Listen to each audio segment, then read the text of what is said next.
The election massacre of 1874, also known as the election coup, were election riots done by white supremacists in Barbour County, Alabama. Before 1874, a majority of Barbour County was comprised of freedmen and were consistently electing Republicans to office. Fearing the newly freed slaves were gaining too much political power, an Alabama chapter of the White League was created. The White League is a white supremacist paramilitary group, and they quickly decided to take action. Prior to 1874, the White League were also responsible for the Colfax Massacre, an event where they killed dozens of African Americans in order to threaten Republicans against the disputed 1872 Louisiana gubernatorial election. Though in popular culture the Ku Klux Klan is the primary antagonist force of the Reconstruction South, the White League should not be underestimated. Many modern historians have said that the White League is a military arm of the Democratic Party, and have cited their actions in relation to numerous occasions of intimidating newly freed slaves.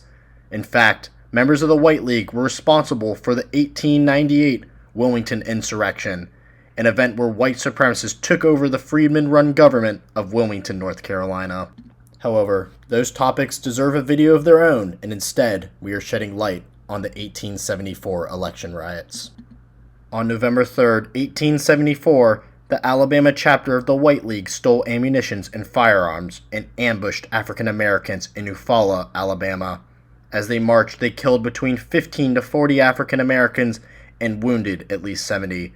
News about the ambush quickly got around as thousands of African Americans decided to stay away from the polls. After their successful attack of Eufaula, the White League quickly moved to the neighboring town of Spring Hill. The white supremacists quickly stormed polling places and went on to destroy Republican ballots. Despite Barbour County being a majority African American county, and one where Republicans outnumbered Democrats 2-1, they lost the 1874 election, an election that should have been easily won. In the blink of an eye, every Republican was forced out of office, and the majority African American county was now ruled by white supremacists. The federal government soon heard about the Election Day coup, and a federal case soon made its way up the courts. However, knowing this would happen, the White League used intimidation tactics to silence the white population. Moreover, the White League would pay off the African Americans who witnessed the events in mock slave elections.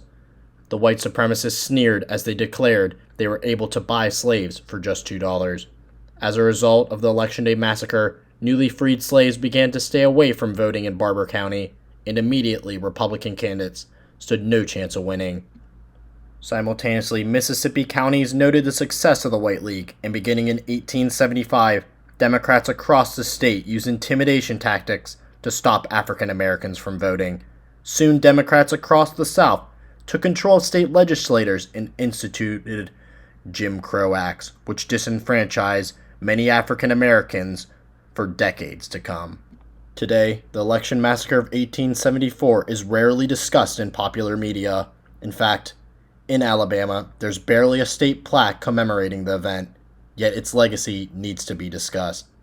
On this topic, historian Dan Carter stated, "The triumph of white supremacy came at a great cost, not only to the defeated Republican Party, but to the processes of government.